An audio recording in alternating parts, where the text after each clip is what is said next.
Bank retires का जो special allowance का केस चल रहा है सुप्रीम कोर्ट में, उसकी जो डिटेल्स है वो देखेंगे इस वीडियो में। पूरी तरह से आपको जो मामला है स्पेशल अलाउंस का, कि क्या यहाँ पे रिटायर्स की डिमांड है, क्या चीजें कैलकुलेशन में आपको लाखों रुपए का इससे नुकसान कैसे होता है, और इसका फैसला अगर आपका आता है सुप्रीम कोर्ट में जो बैंक रिटायर्स के पक्ष में, तो आपको कितना पैसा मिल सकता है एरियर्स के साथ, वो सारी चीजें इस वीडियो में डिटेल में देखेंगे। तो ऐसे ही रिसर्च वाले वीडियो में बहुत ज्यादा हमें टाइम लगता है, तो आप इस चैनल को सब्सक्राइब जरूर करिए ताकि आपके लिए ऐसे वीडियोस हम लाते रहे। चलिए बेसिक से समझते हैं कि पूरा मामला क्या है, कि स्पेशल अलाउंस बैंकों में कब से यहाँ पे लागू हुआ। तो देखिए, from around 2012 bank started paying special allowance to serving employees, मतलब जो रिटायरीज थे उनको नहीं, सिर्फ सर्विंग एम्प्लॉयज थे उनके लिए 2012 से बैंकों ने स्टार्ट किया। इंपॉर्टेंट इसके पॉइंट के देखिए, it is paid every month, आपको पे किया जाता है जो आपके रेगुलर बैंक एम्प्लॉयज होते हैं उनको।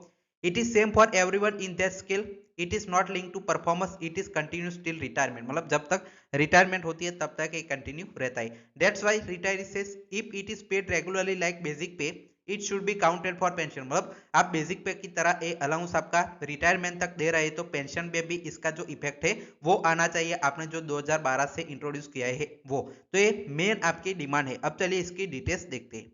देखिए, आपका जो पेंशन कैलकुलेशन कैसे होता है, जो आपका बेसिक पेंशन है वो देखिए, as per bank pension regulation 1995, pension is equal to 50% of average emoluments, and average emoluments is equal to average of last 10 month, जो आपका पे होता है। मतलब आप जो रिटायरमेंट आपका जब होता है उसके अगले, उसके पीछे आपके 10 महीने जो आपने वर्क किया है उसका जो एवरेज सैलरी होता है उसका 50% आपको जो है वो बेसिक पेंशन, और जो पेंशन है वो आपको जो रिटायर्स है उनको कैलकुलेशन में मिलता है। Now the core fight is does pay include special allowance और नॉट, मतलब इसमें आपका जो ये एवरेज एमोल्यूमेंट्स है उसमें आपका जो बेसिक पे, जो आपका स्पेशल अलाउंस है, स्पेशल पे है, वो इंक्लूड होना चाहिए या नहीं, वो सबसे बड़ी फाइट यहाँ पे है। अब देखिए, कोर डिस्प्यूट क्या है कि बैंक रिटायर्स का क्या कहना है और बैंकों का क्या कहना है इस पर। तो देखिए, बैंकों ने कहा है कि स्पेशल अलाउंस है वो बेसिक पे का पार्ट नहीं है, मतलब बेसिक पे में नहीं दिया जाता तो बेसिक पेंशन में भी आपको नहीं दिया जाएगा। और ये बाइपर्टाइज सेटलमेंट सिस्टम हुआ उसमें एक्सक्लूडेड है, आपको यहाँ पे जो पेंशन है उसमें इसका फायदा नहीं मिलेगा, जिससे इट शुड नॉट बी, मतलब अगर आपका जो बेसिक पे का पेंशन जो पार्ट नहीं है तो पेंशन में, ग्रेट्युटी में, साथ ही में कम्यूटेशन में और लीव इंकेशमेंट सभी में आपका ये कैलकुलेशन में नहीं लिया जाएगा। तो रिटायर इसका आर्ग्यूमेंट है कि it is paid universally monthly and compulsory, मतलब आप जो आप देते हैं, कोर्ट ने कहा है कि ये जो आपका जो यूनिवर्सली पेड होता है मंथली कंपल्सरी, वो आपका यूनिवर्सल पे, मतलब सभी में आपका गिना चाहिए जाना चाहिए। ये सुप्रीम कोर्ट ने एक बार यहाँ पे ऑर्डर दिया था। ऑर्डिनरली एंड नेसेसरी यूनिवर्सली ये आपका पे होना चाहिए, ऐसा रिटायर्स का आर्ग्यूमेंट है। तो देखिए, it can you can not create two salaries, मतलब एक वर्किंग एम्प्लॉयज के लिए और रिटायरमेंट बेनिफिट के लिए अलग अलग नहीं कर सकते। आपने ये जो स्पेशल पे है वो आप सभी को दे रहे हैं जो रेगुलर एम्प्लॉयज को यूनिवर्सली, तो रिटायरमेंट पर भी इसका जो एक्सटेंशन है वो होना चाहिए। तो ये रिटायर्स की मांग है। अब चलिए जो कैलकुलेशन है उसके साथ समझते हैं।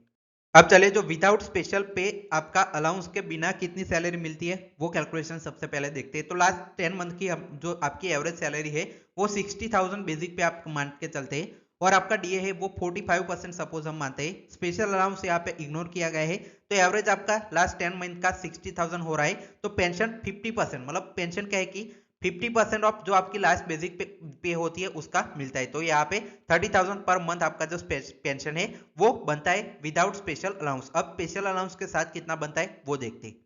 अब देखिए, स्पेशल अलाउंस अगर इसमें इंक्लूड होता है तब कितना बनता है। तो देखिए, स्पेशल अलाउंस 6,000 पर मंथ हम यहाँ पे मान के चलते हैं। कंपोनेंट यहाँ पे जो बेसिक पे है वो 60,000 सेम रहेगी, स्पेशल अलाउंस यहाँ पे 6,000, एवरेज आपका टोटल इन दोनों का मिलाकर आपका 6,000 और 60,000, 66,000 हो गया। और इसका 50% आपका जो पेंशन है वो मिलता है, तो 33,000 आपका पर मंथ है वो मिलेगा। तो 3,000 रुपीज का आपको यहाँ पे एक्स्ट्रा फायदा जो विदाउट स्पेशल अलाउंस के मुकाबले हो रहा है, जिससे आपका जो ईयरली कितना होगा 3,000 इंटू 12 तो 36,000 का फायदा होगा। और 20 साल हम मान के चले रिटायर्स का डीए इसमें यहाँ पे इंक्रीज है वो एक्सक्लूड कर रहे हैं, वो तो हम गिन ही नहीं रहे, फिर भी आपका 7.2 लाख रुपीस का यहाँ पे सीधा सीधा 20 साल अगर हम मान के चलते हैं तो आपका जो फायदा है या नुकसान है वो आप कह सकते हैं। और 2012 से आपका ये इंट्रोड्यूस किया गया था तो उसका पूरी तरह से अगर एरियर्स भी दिए जाएंगे तो वो भी अमाउंट आपका बहुत बड़ा बनेगा। वो सारी चीजें और सुप्रीम कोर्ट का क्या फैसला आता है, सारी चीजें मैं आपको वीडियो के जरिए आने वाले पार्ट्स में जानकारी देने वाला हूं। तो इसके लिए आप इस चैनल को सब्सक्राइब करके रख लीजिए। अब आगे देखिए बाकी रिटायरमेंट जो बेनिफिट है उस पर इसका क्या इंपैक्ट पड़ेगा, तो ग्रेट्युटी पर क्या इंपैक्ट पड़ेगा। तो देखिए ग्रेट्युटी का फॉर्मूला आप सभी को पता है, जो आपका बेसिक पे होता है उसका into 15 into number of year service divide by 26। इसमें देखिए अगर 30 साल किसी ने सर्विस की है तो विदाउट स्पेशल अलाउंस आपका है वो 60,000 15 33 तो आपका 10.38 लाख रुपीस बन जाता है। और अगर स्पेशल अलाउंस हम इंक्लूड करते हैं इसमें तो आपका 11.42 लाख बन जाता है। मतलब सीधा सीधा ग्रेट्युटी में 1 लाख से ज्यादा 1,04 लाख का यहाँ पे जो इस एग्जांपल में नुकसान है वो आपको देखने को मिलता है। साथ ही में कम्यूटेटिव इंपैक्ट होता है, इसमें देखिए पेंशन इंक्रीज होता है तो कम्यूटेटिव वैल्यू भी इसकी इंक्रीज होती है। और साथ ही में रिटायरी की डिमांड है कि आपका जो रिफंड है वो किया जाए, रिफिक्सेशन कम्यूटेड पेंशन का भी स्पेशल अनाउंस के जरिए किया जाए। ये रिटायरीज की यहाँ पे कोर डिमांड रखी गई है। तो इसका जो केसेस है वो सुप्रीम कोर्ट में ऑलरेडी चल रही है। अब देखिए डिस्प्यूट आपका बड़ा क्यों बना और सुप्रीम कोर्ट में क्यों गया, तो देखिए लाख ऑफ रिटायरी है वो इसके इन्वॉल्व है, मतलब 8 लाख जितने आपके जो रिटायरीज है उनका डायरेक्टली ये इफेक्ट करता है। फाइनेंशियल इंपैक्ट यहाँ पे बैंकों को भी फाइनेंशियल यहाँ पे इंपैक्ट आएगा 1000 ऑफ करोड़ का, अगर ये आपका पैसा जो रिटायर्स है उनको देते हैं सुप्रीम कोर्ट में से ऑर्डर आता है तब। डिफरेंट हाई कोर्ट से यहाँ पे डिफरेंट रूलिंग्स यहाँ पे दिए गए हैं। साथ ही में बैंक रिफ्यूज किया है कि आपका सभी को नहीं मिलेगा। और फाइनल ये मामला अभी सुप्रीम कोर्ट में चल रहा है। अभी आपकी 10 दिसंबर 11 दिसंबर को हियरिंग के लिए लिस्टिंग हुई थी लेकिन हियरिंग नहीं हो पाई है। इसकी अगली जो भी डेट आएगी, जो भी इस केस पर अपडेट आएगा आपको इस चैनल पर सबसे पहले देखने को मिल जाएगा। उसके लिए इस चैनल को सब्सक्राइब करके रखें। पार्ट 2 में आपको और डिटेल्स जो सुप्रीम कोर्ट में क्या मामला चल रहा है वो इस स्पेशल अनाउंस केस के बारे में बताएंगे। Final thanks for watching.